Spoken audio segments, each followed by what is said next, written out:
Okay, welcome to the Opperman Report. I'm your host, Private Investigator Ed Opperman, and tonight we got a really big show.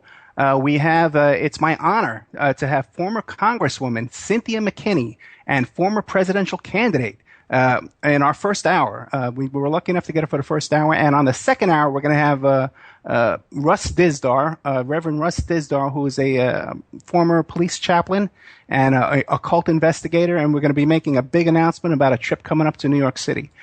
Coming up, we got Mark Rudd from the Weather Underground. We're going to have Cindy Sheehan, who's running for governor, and we have Ramona Africa from the group in Philadelphia, Pennsylvania. She's the only survivor of the group Move in Philadelphia that was firebombed. A police instigated firebombing way back in the 80s, and we're going to have her on in a couple of weeks. But our first guest tonight is Cynthia McKinney, former governor and former presidential candidate. Miss McKinney, are you there? Yes, I'm here. Just took me a minute to unmute my mic. Okay, great. Listen, I was watching this video that's on your Facebook page. It's called American Blackout, and it pretty much has it's a really good documentary about your story. But what I'd like to get from you is, before that, how'd you get into politics? Oh, I got into politics by my father, who always said, instead of begging policymakers to change the policy, just become a policymaker. And so he ran several unsuccessful campaigns.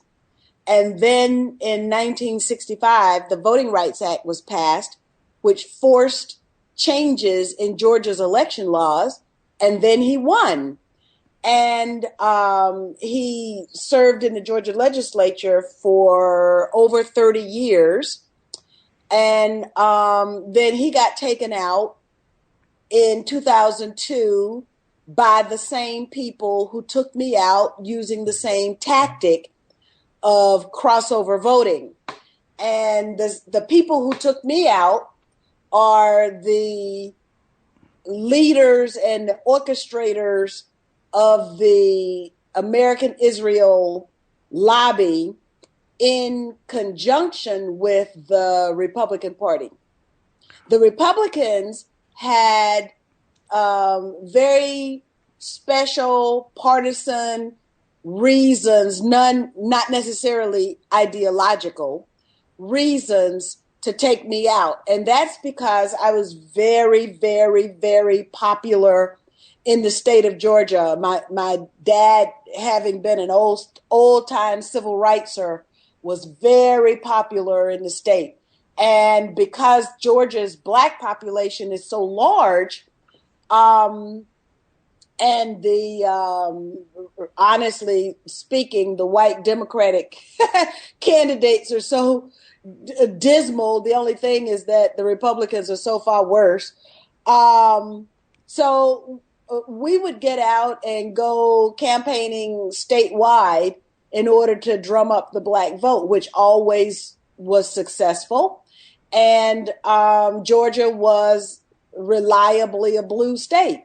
But then in 2002, when my dad and I were turned on by Georgia's Democratic leadership, as well as the national Democratic leadership, then I never will forget my dad saying to the then governor, Roy Barnes, well, you won't win because you won't get the Black vote. Sure enough, when we lost in 2002, that began the whole string of Democratic Party losses statewide. And now Georgia is reliably in the red state column.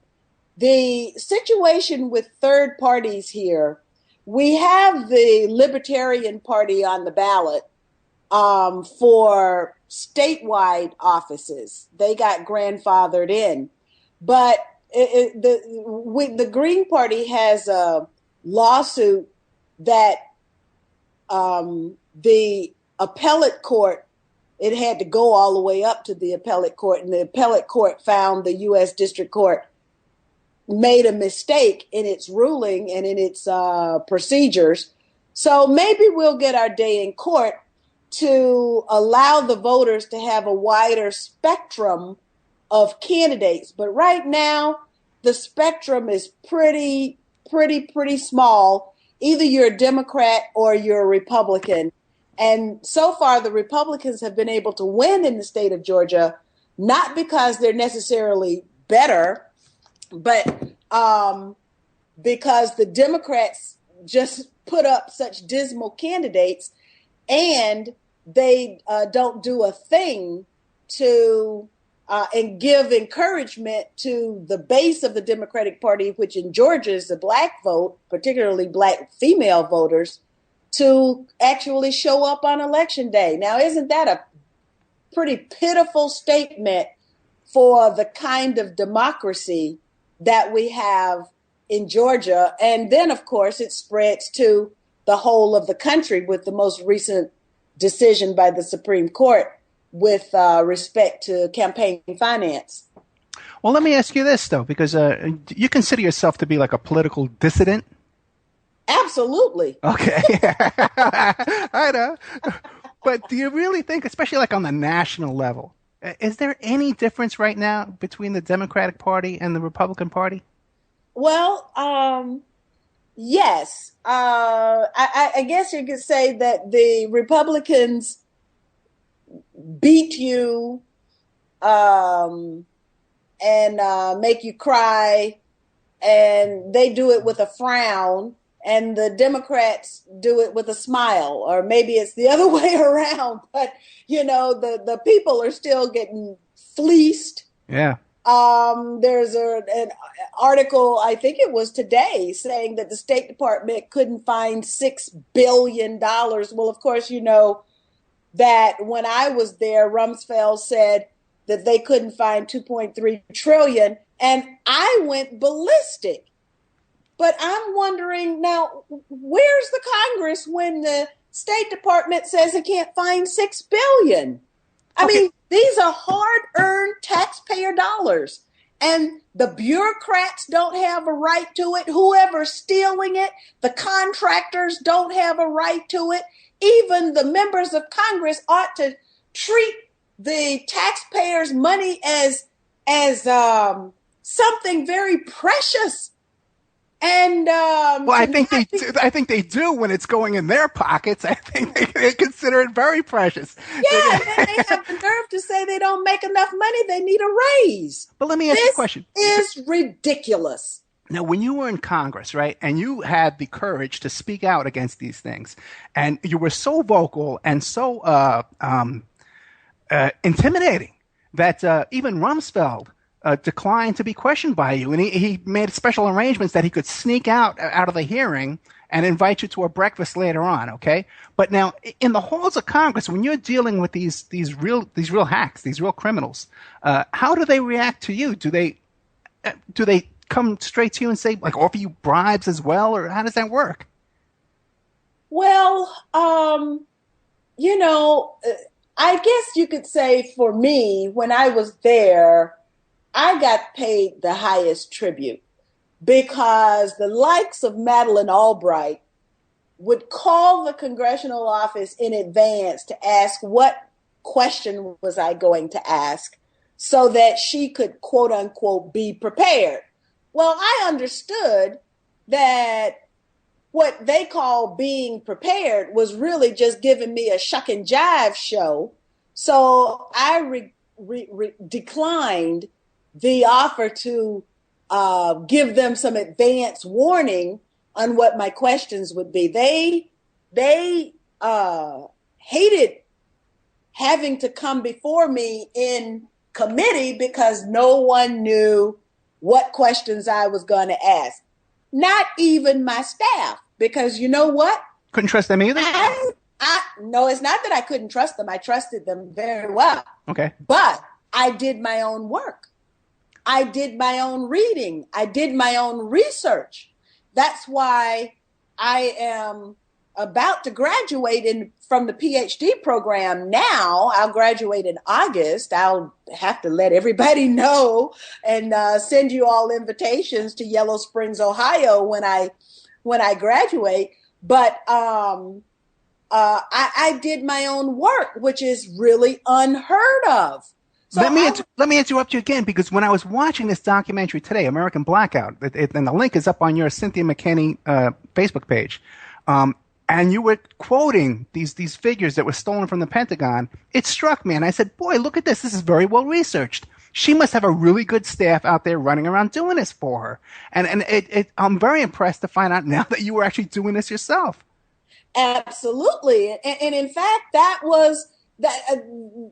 is the antithesis of what a quote unquote good member of Congress is considered to be, because really let me put it nicely and say that the less interested you are in facts and figures and policy and that sort of thing, the more highly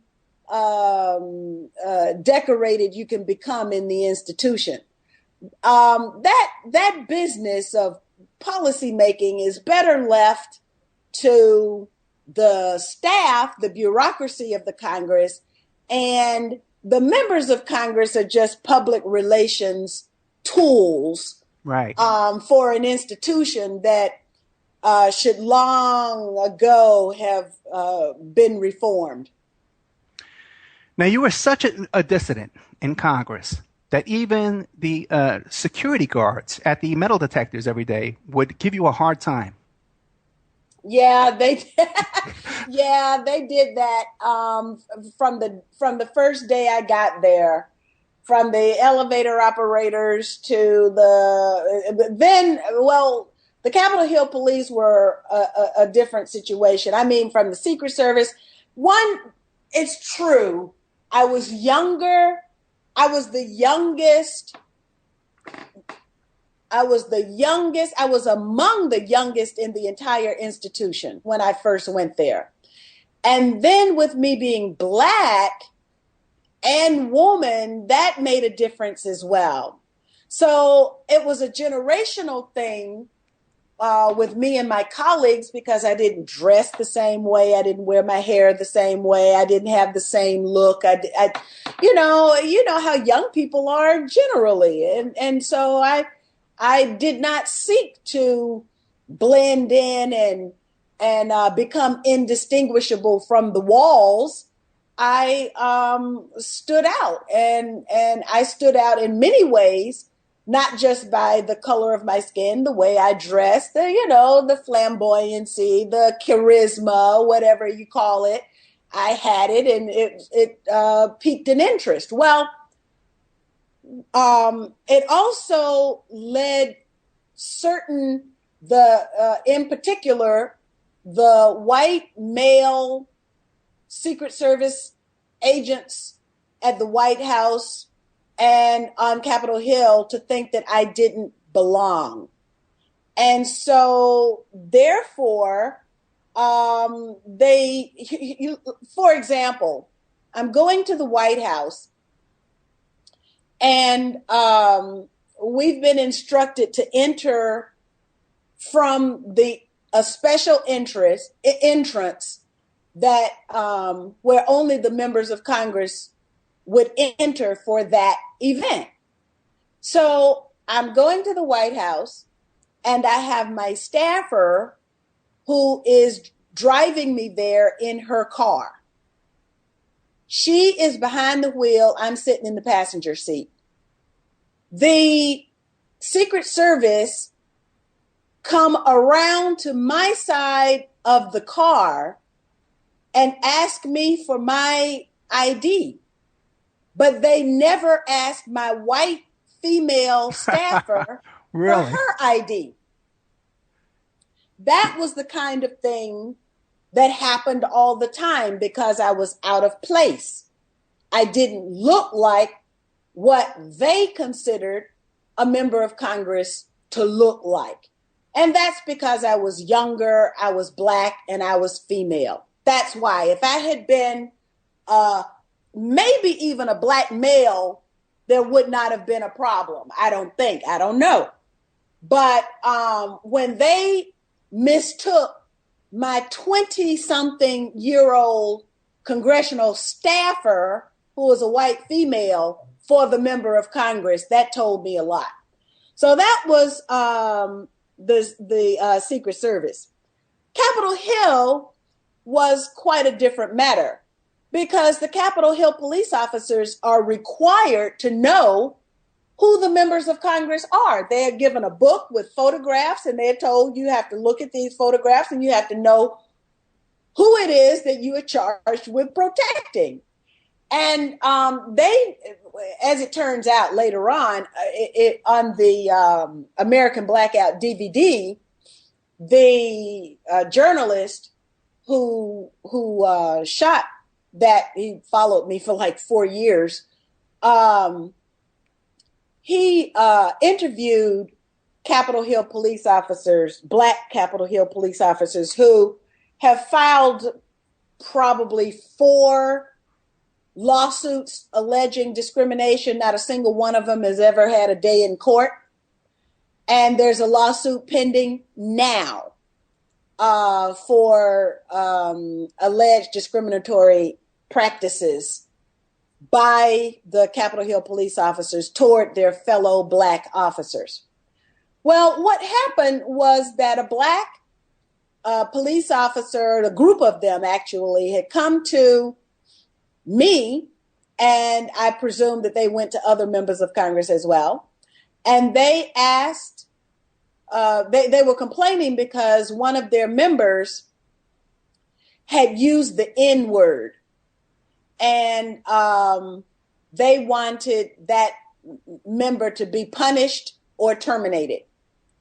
And so I wrote a letter in support of them. Little did I know that the vendetta that was raised against me was a result of that letter, until those Black police officers who had filed the lawsuit appeared before the journalist in what do you call the screen, so that so that their silhouette, right, and with their voices garbled, but they told the story about how the one who had used the N-word had been promoted and was now the counsel.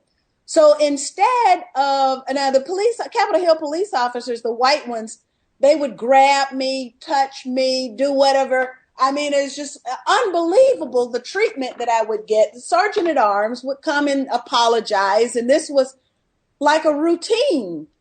And then when it happened in January, it happened in February, it happened in March. And so it's intensifying. It never crossed my mind that this would be an intentional vendetta that would be exercised against me.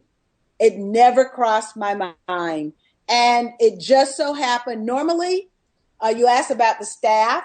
I had new staff, but normally I would never have been alone. And because my senior staff understood how threatened I was inside the institution itself. And I was alone, and this police officer, I'm minding my own business, and I'm thinking about this budget committee meeting that I'm going to, because I'm getting ready to blast them yet again, because the budget is a mess. And when we receive these figures from the DOD or HUD, because I had been working with Catherine Austin Fitts. I don't know if you're familiar with her, but she was the one under the Bush administration that had discovered the 1.1 trillion missing out of HUD. And they went on like a 9-year vendetta against her. And she had to completely put her life back together. You talk about an enemy of the state. Right. She became an enemy of the state because she told the truth that there were some illegal activities going on in HUD that was negatively affecting members of the American community, and that, and in addition, abuse of taxpayers. And she thought that this was wrong, and she became a whistleblower. And in becoming a whistleblower, she became an enemy of the state, and they tried to. Okay, but wait a minute. I bet that she wasn't in fear for her life the way you were afraid of these cops approaching you and manhandling you. Were they doing that to her? No, she wasn't a member of Congress. No, okay. No. And so this thing with the Capitol Police, it happened until it kept happening, and then the sergeant at arms would come and apologize. And then it happened, and the sergeant at arms came and apologized, and one police officer even brought me some flowers. It was really nice, a white police officer who maybe he had heard some talk, because they had posted my picture was everywhere around Capitol Hill, because these police officers have a responsibility to know the faces of the members of Congress. So they had plastered when it happened in January, they plastered my face around. They said at roll call that you got to know who this woman is. February, they make the announcement in roll call again. You got to know who this woman is. My face is still plastered all everywhere. March comes around, my face is still plastered. The difference was that Tom DeLay had a few problems, and I got caught in the middle of the Republicans needing to change the topic after he got indicted or something had happened to him. Tom DeLay eventually, I think he might have even gone to prison. No, I'm pretty sure he went to prison. Yeah. Yeah, he's out now. Oh, really?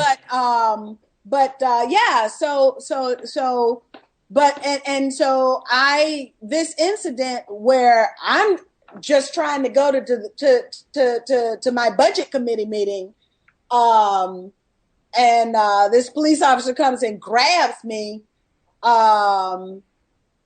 when I'm all the way down the hall and around the corner, by the way. So, it's like the last thing is on my mind. And then this is all on the news. And then this police officer who had used the N-word is the counsel for the Capitol Hill Police. Really? So then he's the one who's saying, she needs to be indicted, And then the U.S. attorney is a Zionist. And so that means, he's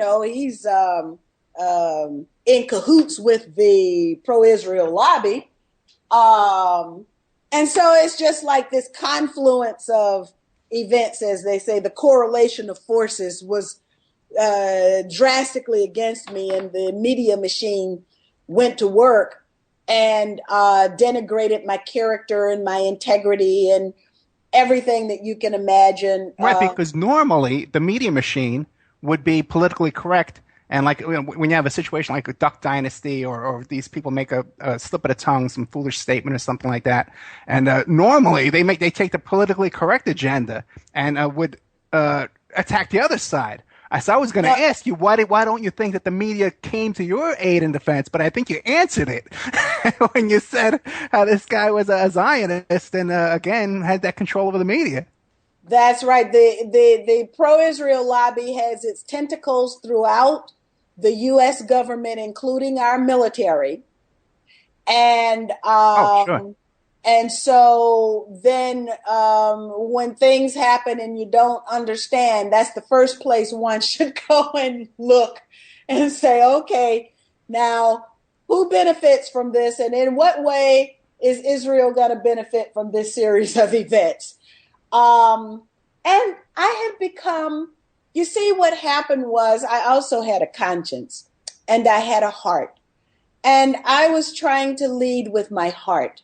I led with my heart, and I made a mistake, and I admitted that I made the mistake. The mistake happened when there was this vote on Jerusalem being the capital city of Israel. And of course, that's something that is supposed to be left to these elusive 60-year peace negotiations that never bring peace. Yeah. But this legislation had come up, and I don't know why it had come up, because it's already in the U.S. law that Jerusalem is the capital city. The president just waives it every year, but it's already law. But, these legislators, they try to curry favor with the pro-Israel lobby. So they introduced this legislation. So this bill was there to make Jerusalem the capital city. And I rushed into the House chamber, and I didn't know what the bill was. I looked up on the board, and there were everything was green. So I just punched the green button, which happens a lot. And then I learned later, as I was looking at the news, and the news reported that some 70-year-old, I can't remember now if it was a man or a woman, Palestinian, was throwing rocks at the U.S. consulate and had a heart attack and died. I took that seriously, and I said I will never, ever cast a vote without knowing without having read the bill. Gotcha. Okay, we're coming up to a break, but we're with former Congresswoman and former presidential candidate Cynthia McKinney, a self-described dissident, a hero, really a hero that put her butt on the line for us to go in there in Congress, where she actually had to stand up to the congressional police force to get into work every day to represent you and me, the little people. And I got to take my hat off to you there, Cynthia. That was a brave time in your life, my friend. We'll be right back after this. Okay, welcome back to the Opperman Report. I'm your host, Private Investigator Ed Opperman. And every Friday night, 5 p.m. Pacific Standard Time on Revolution Radio, freedomslips.com, we bring you cutting-edge guests. We got Mark Rudd coming up. We have Cindy Sheehan coming up. We have Ramona Africa coming up. But tonight, we have none other than, it's an honor to have on our show, a former Congresswoman and former presidential candidate on the Green Party, Cynthia McKinney. Ms. McKinney, I told you to call me Cynthia. I can't do it. I wasn't that. See, that was part of the problem. If I had been one of those highfalutin, nose in the air kind of persons, then I probably would still be in the Congress. But, I was not that formal when I was there. So you can't have me being formal now. Okay, I'm going to call you Cynthia. Thank you very much. Oh, yeah, for sure. I was intimidated before you came on. Okay. Oh, no. You're just such a strong woman. You're a strong woman, and I was intimidated. But when I watched American Blackout, the video today, you have such an easy smile that is so sincere. I could see it. I could see the kind of person you are, and it really brought warmth to my heart for you. I want to get into some things, okay? One is, because you were in there in the halls of Congress every day. Yes. Recently, there was this incident where the stenographer started screaming about Freemasons and stuff like that. You're familiar with that? I'm somewhat familiar with it, yes. What is your take on that? Well, you have to wonder how... Are you familiar with Sibel Edmonds? No. Okay. Sibel Edmonds was an FBI translator. She speaks Farsi and she speaks Turkish. So she worked in the, in the section of the FBI that really eavesdrops on people who speak that language. That would be the Turks and the Iranians. So in the course of her,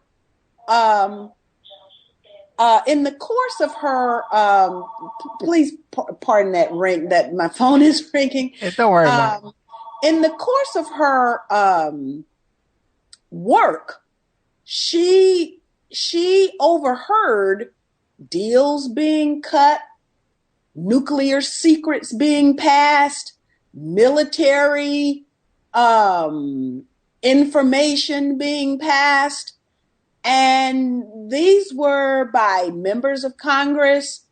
She listened in. Now, this is traitorous behavior. Anyone else, like the young man Ken Ford Jr., who did nothing but tell the truth, but the truth didn't comport with the Bush administration's drive to go to war against Iraq. So they actually put him in prison because he refused to falsify a report and state that there were weapons of mass destruction in Iraq. So now here you have an agent of law enforcement for the United States government listening in to members of Congress, the leader of the Democratic Party, I think including the Speaker of the House at that time, Dennis Hastert. She's hearing all of these people engaging in behavior that should be prosecuted. And so she became a whistleblower.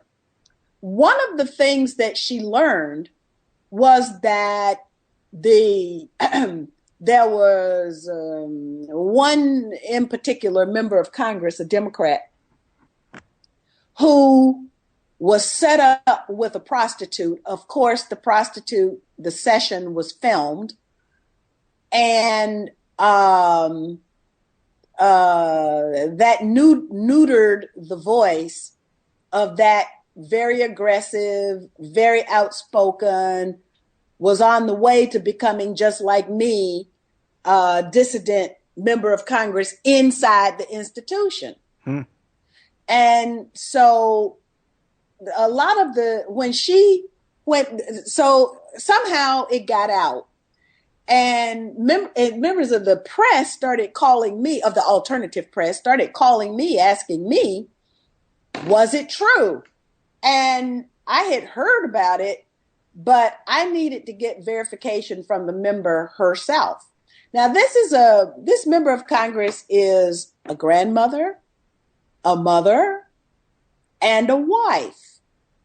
And the last thing that she wants out there is that she had a lesbian tryst with a prostitute. So I go to this member and I say to her, it's really a shame that the leadership, it's a shame what people will do to get in with the leadership. And she said, yeah, it really is. And while not mentioning the particular episode itself, I said yes, and I can imagine that people will do things that the unthinkable in order to get in with the leadership. And she admitted, yeah, and that she had even done something to get in with the leadership. So it made me wonder, well, what kind of leadership do we have leading the Congress? Who are these people? And they might start out being people like me and you, but they end up walking on the other side. And, there's a song that I heard when I was in South Africa. It was written by a Pakistani living in South Africa who it's sung by, it's a duet, and the female voice is a Jewish South African woman. So it's beautiful song. And the question they asked, the title of the song is, "Who is your God?" And it made me think. My time in the Congress made me wonder, these people vote for war. They don't care about the impact of their own domestic policies or military policies on the people at large. Who do they pray to? And they have prayer breakfast, and they have the prayer every morning opening the congressional session, and they have the annual prayer breakfast, and all this prayer stuff. And who are they praying to? Well, I think that's obvious. I think, but that they're praying to Satan. Okay, I don't think there's any doubt. So when this woman does this, of course, maybe it's the impact of the moment on her, that she's in this place full of powerful people who in the end are just average, ordinary folks. But, something has, the switch has flipped. And, she comes out with all of this stuff, questions that the average voter needs to be asking about their own representation. On this video, it says, on the video, American Blackout, it says, "Jesus Christ is Lord, confess and repent with your mouth, and you will be saved." What is your faith? Oh, on American Blackout, it says that? Yeah, it's the first line, yeah. Oh, I'm not familiar with that. Okay, but what is your faith? I'm just curious. Well, let's put it this way. I went to Catholic high school, elementary school. So did I. And Catholic high school. And I almost went to Catholic college, except that I met a young man out in California, and I'm from Georgia, right? And so my mother is doing everything to keep me in Georgia to go to undergrad. And I'm just drawn to go to California so I can meet this guy. And so I ended up at University of Southern California. But so, my educational background, it was the nuns that taught me how to think critically and analyze my situation and instill certain values about stewardship. I learned all of that from the nuns. And then, of course, just like any institution, there are, what do they call, when contradictions. Sure. And so I recognized those contradictions, and that kind of led me away from, going to mass every Sunday. We had to go to, I did 12 years of going to mass every Friday in school. So I don't do that, but I do credit the Catholics with the education that was given to me. Okay, gotcha. Let me ask you this now, because we were talking before about the Israeli lobby and the influence they have over the Congress and over the military and stuff like that. Now, yes. Were you ever approached? Because now, obviously, they're funding all these other politicians. Were you ever approached and they tried to say to you, "Hey, come on, Cynthia, come on, we can make things easy for you"? Yes, several times. Of course, you don't get votes in the Congress that are like 523-2 unless you're playing both sides of the game. Right. And that's what the pro-Israel lobby is very adept at. And so they get folks when they're candidates for office. So I learned my lesson. I tell the story in my book, Ain't Nothing Like Freedom. I tell the story of how I was approached. I received a fax coming through the fax machine. It's from the American Israel Public Affairs Committee at that time. I don't know what that is. I didn't even know what a Zionist is. I mean, it's just like I was really naive. And they have this list of things, and then they tell me you sign on the dotted line that you agree to all of these things, and then you can get some money. Well, I learned how the game is played because I refused to sign. I said, I don't know about this issue. I know about it, but I don't really know about it. And therefore, I want to get elected, learn the issue, represent my constituents, and vote according to what's best for my country. That wasn't good enough for them.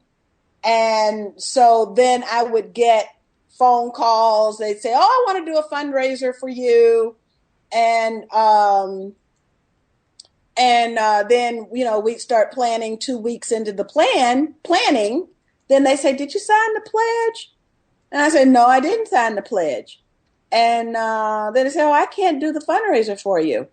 Click up, Right. And so if I were to run for office again, I would have to confront the pro-Israel lobby. Now, that's not a problem for me because I'm very secure in my position and the evidence that I have for my positions. However, I think it is incumbent upon the voters of the United States to become as secure in their knowledge as I am in mine. And as long as we have elections that parade, beauty contests, personality contests, who wears the nicest clothing, who shows the most or the least cleavage, who's wearing pants and who's not wearing pants, parading as elections, then the people of the United States are doomed. And it's this kind of carrying on nonsense that the press have gotten away with, that the voters have allowed the media to get away with. In fact, someone put on my Facebook page just the other day, yesterday, I think it was. I'm so busy trying to finish my chapter 4 for my dissertation. But somebody put on there that the people of the United States, the voters, the people of the United States have the representation, how did they put it now? That they've allowed to happen. Well, we deserve, really. That's right. So when we complain that the Bill of Rights doesn't exist for us any longer, we do have still, as bad as our electoral system is, we still have, I could sign up tomorrow, but if I signed up to run tomorrow, would the people stand up with me, or would they join in as the pro-Israel lobby bashes me again? That is the question that I have, as people on my Facebook page are always asking me to run for this and run for that. And, that's the question that's out there. Are they going to believe the hype, or are they going to believe the person that's been true to them all of their political, my political life and theirs as well? That's the question that remains to be seen. But right now, I don't know if we'll ever see it, as long as one person can sit behind a desk and write a $2 million check and say, okay, I'm going to finance this one member of Congress and do it. That's what the Supreme Court has unleashed now. Yeah, that's right. It's almost unlimited what they can do, because now even corporations can have unlimited funding for candidates.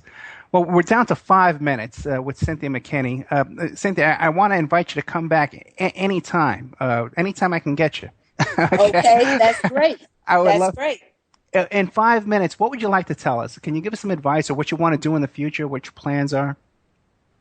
Well, the most immediate goal that I have is graduating on August 2nd in Yellow Springs, Ohio at Antioch University, which has allowed me the freedom, the academic freedom, honestly, to pursue the topics that interest me, While I've been in this PhD program for the last 2.5 years, I've studied COINTELPRO, which is something that was near and dear to my heart, but they allowed me to pursue it academically. I've pursued targeted assassination, something also that we in this country experienced in the decade of the 60s. And now that is a regular part of the policy of our government, including the summary execution of individuals U.S. citizens on U.S. soil, according to the Justice Department says the president has the right to do that. So targeted assassination is not some esoteric issue anymore. It is a real life and death fact that we as U.S. citizens have to deal with. And then they've also allowed me to study the former president of Venezuela, Hugo Chavez, on whom I'm writing my dissertation. Oh, my God. We got to have you back. I would love to do a whole show with you just on COINTELPRO and this MK Ultra. We handle that stuff all the time. That's routine around here. Well, what I would love to do is come back and maybe go through some of the documents. I've read the church committee reports. I've read the COINTELPRO documents. And so, we can pick a topic and I'll do the research and pull out the documents and we can inform people from the hardcore facts, the evidence, and let them see for themselves what kind of government the United States had at that time and still has. Yeah, that would be an honor, and I would love to do that with you. And if you can give me 2 hours next time, that'd be great. This has been an absolute pleasure having you on here, and an honor. What was the name of your book again? I have two books. One, Ain't Nothing Like Freedom, is the one where I talk about the pro-Israel lobby and what they did to me. Right. And the first book that I wrote is called The Illegal War on Libya, which is actually I edited that book. And we talk about Libya before the bombing. Of course, I went to Libya during the bombing, and then what Libya is like now. No, I did not know that you went there during the bombing. That's extremely brave of you. Yes, and I went to Syria as well, and Syria is being destroyed. And, Venezuela right now, I was supposed to do some interviews, and the interviewees are all afraid now to talk to me. They are under the hand of ATPOR, which was the organization, the NGO that was funded by the National Endowment for Democracy and Soros and a whole bunch of other folk that created the chaos to overthrow Milosevic. And the Venezuelans now are very afraid that the same kind of destabilization is going to become a normal part of their life, and they're being actively destabilized now by the Obama administration. It's a shame what the United States does to other people around the world. It's a shame. And, and what it's doing to our own citizens right here. And the Federal Reserve. I mean, we got a whole lot we could talk about. Oh, yeah, and I love it. I'm a big supporter of Hugo Chavez, God rest his soul, and also to the Venezuelan Revolution. And we got to go. Cynthia McKinney, former congressional congresswoman, former presidential candidate. Thank you so much. I'm going to beg you to come back. Okay, thanks, Ed. Bye-bye. I got your phone number. I'm going to beg you. Okay, bye-bye. I love you, Cynthia. Thank you so much. Okay. Oh, boy, we had Cynthia McKinney, former congresswoman and presidential candidate. It was an honor to have her on our show. Thank you so much, Cynthia. She says she'll come back, which is great. Coming up next, we got Russ Dizdar, who knows all about MK Ultra as well, and also about the satanic cults. We're going to be talking about the Process Church, a big project that Russ has coming up, a historic project involving the Son of Sam investigation. A trip he's taking to New York City coming up in May. We'll be right back with Russ Bizdar after this long break. I love you guys. Thank you for listening to Revolution Radio.